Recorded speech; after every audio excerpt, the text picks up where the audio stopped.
अब देखिए, क्या जेल से सरकार चलाना वाकई मुमकिन है? ये बड़ा सवाल है। और क्या जेल से सरकार चलाना इतना आसान भी है क्या? अब ऐसे कई सारे सवाल हैं जो अरविंद केजरीवाल की गिरफ्तारी के बाद से ही लोगों के जहन में है। जेल में क्या नियम है और क्या ये पहला ऑर्डर जिसका दावा आम आदमी पार्टी कर रही है, जिसे ईडी गलत करार दे चुकी है, उन्हीं नियमों के तहत था? एक रिपोर्ट इस पर देखिए। जेल में बंद एक सीएम क्या क्या कर सकता है और क्या नहीं, ये सवाल अरविंद केजरीवाल की गिरफ्तारी के बाद हर किसी के मन में घूम रहा है।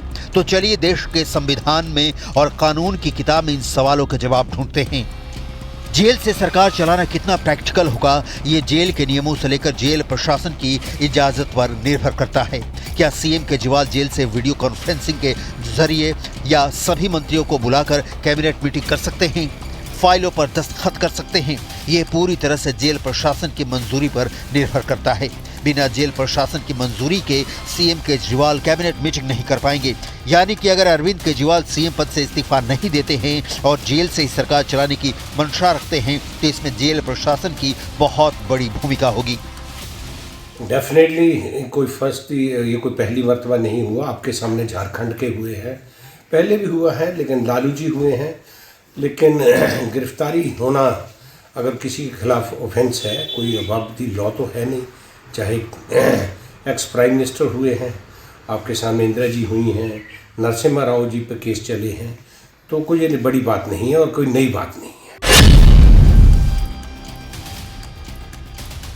दिल्ली सरकार के मंत्री और आप के नेता दावा कर रहे हैं कि केजरीवाल पूरी तरह से जेल से सरकार चलाने को तैयार हैं। यही वजह है कि जब दिल्ली सरकार में मंत्री आतिशी ने केजरीवाल के ऑर्डर वाले पत्र को पढ़कर मीडिया के सामने सुनाया, तो सवाल उठने लगे कि क्या केजरीवाल ने जेल से सरकार चलाना शुरू कर दिया है।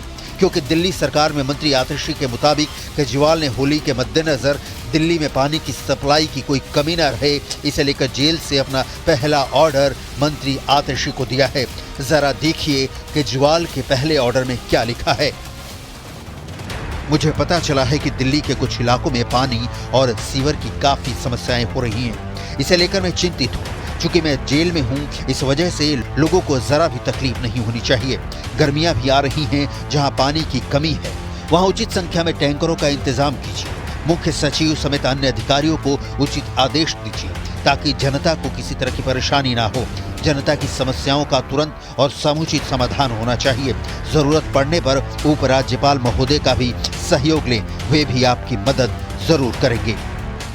अरविंद केजरीवाल जी ने लिखा है कि मुझे पता चला है कि दिल्ली के कुछ इलाकों में पानी और सीवर की काफ़ी समस्याएं हो रही हैं। इसे लेकर मैं चिंतित हूँ। चूँकि मैं जेल में हूँ, इस वजह से लोगों को ज़रा भी तकलीफ़ नहीं होनी चाहिए। गर्मियाँ भी आ रही हैं, जहाँ पानी की कमी है वहाँ उचित संख्या में टैंकरों का इंतज़ाम कीजिए। मुख्य सचिव समेत अन्य अधिकारियों को उचित आदेश दीजिए ताकि जनता को किसी तरह की परेशानी ना हो। जनता की समस्याओं का तुरंत और समुचित समाधान होना चाहिए। ज़रूरत पड़ने पर उपराज्यपाल महोदय का भी सहयोग लें। दिल्ली के मुख्यमंत्री के दफ्तर को इल्लीगल तरीके से ऑपरेट किया जा रहा है। दिल्ली के मुख्यमंत्री के दफ्तर को हाईजैक किया हुआ है। जिस अफसर को अरविंद केजरीवाल जी ने मुख्यमंत्री के तौर पर अपने साथ लगा रखा हो और उसकी इजाजत दिल्ली के लेफ्टिनेंट गवर्नर साहब ने दी हो, केवल और केवल उसी को अधिकार है चिट्ठी इश्यू करने का। वह भी तब जब मुख्यमंत्री जी उनसे कम्युनिकेट करके कहें कि मेरे बिहाफ पे चिट्ठी इश्यू करो। लेकिन आप देखिए, किसी अफसर का नाम नहीं है। किसने इश्यू दफ्तर के चीफ मिनिस्टर के ऑफिस के कहने पे, किसने चीफ मिनिस्टर के कहने पे ऑफिस पे ये चिट्ठी जारी की, उसका नाम पता नहीं है। ये बिना ऑफिस ऑर्डर जो है, बिना किसी नंबर के है। अब ऐसे हालात में सवाल उठ रहे हैं कि क्या केजरीवाल को एहसास हो गया है कि वो जेल में लंबे वक्त तक रह सकते हैं, या फिर लोकसभा चुनाव को लेकर केजरीवाल जेल से जनता के बीच सहानुभूति हासिल करने की कोशिश में हैं। क्योंकि आप नेता जेल में बंद केजरीवाल के पक्ष में माहौल बनाने लगे हैं।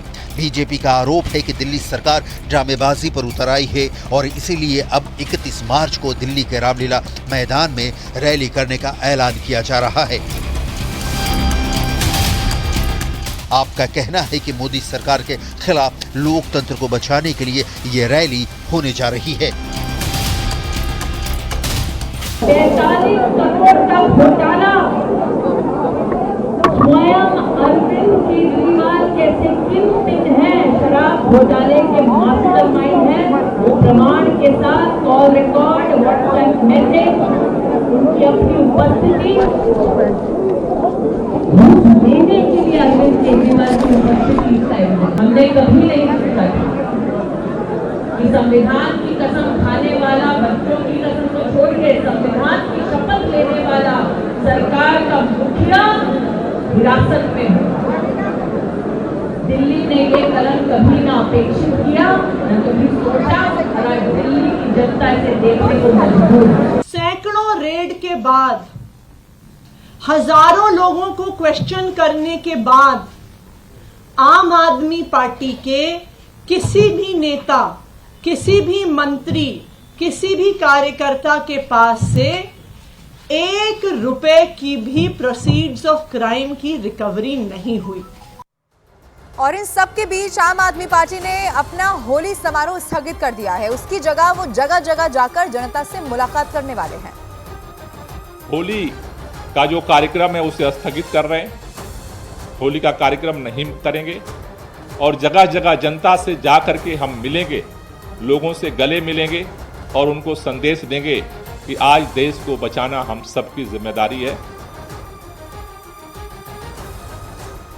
अब अरविंद केजरीवाल को लेकर जानकारी ये है, चूंकि 28 मार्च तक वो ईडी की कस्टडी में है। आज होली का त्योहार है, लेकिन आज भी अरविंद केजरीवाल से ईडी की टीम पूछताछ करने वाली है। केजरीवाल पर मचे गदर के बीच ईडी सीएम केजरीवाल और बीआरएस के कविता से पूछताछ कर सकती है। सूत्रों से जो खबरें आ रही हैं वो तो यही संकेत दे रही हैं। दिल्ली शराब नीति मामले में मुख्यमंत्री अरविंद केजरीवाल और बीआरएस के नेता के कविता को आमने सामने बैठाकर पूछताछ हो सकती है। ईडी ने के कविता को 15 मार्च को हैदराबाद से गिरफ्तार किया था, जबकि केजरीवाल को शराब नीति केस में 21 मार्च को अरेस्ट किया गया। ईडी के मुताबिक मोबाइल का डेटा डिलीट किया गया है ताकि शराब घोटाले से जुड़े कुछ सबूतों का पता न चले। इसे लेकर जो फॉरेंसिक रिपोर्ट आई थी उस सिलसिले में भी के कविता से पूछताछ करनी है। ईडी के सूत्रों की माने तो कविता और केजरीवाल से एक ही जैसे सवाल अलग अलग बैठाकर किए जाएंगे। दिल्ली का 100 करोड़ का शराब घोटाला मुख्यमंत्री केजरीवाल और बीआरएस की नेता के कविता के गले की हड्डी बन चुका है। दिल्ली शराब नीति में मनीष सिसोदिया और संजय सिंह पहले से ही हिरासत में हैं। इस मामले में अब अरविंद केजरीवाल की गिरफ्तारी भी हो चुकी है।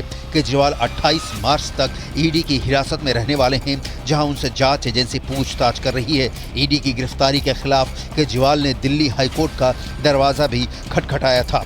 हालांकि उन्हें अदालत से कोई राहत नहीं मिली है और कोर्ट ने उनकी याचिका पर तत्काल सुनवाई से इनकार कर दिया है।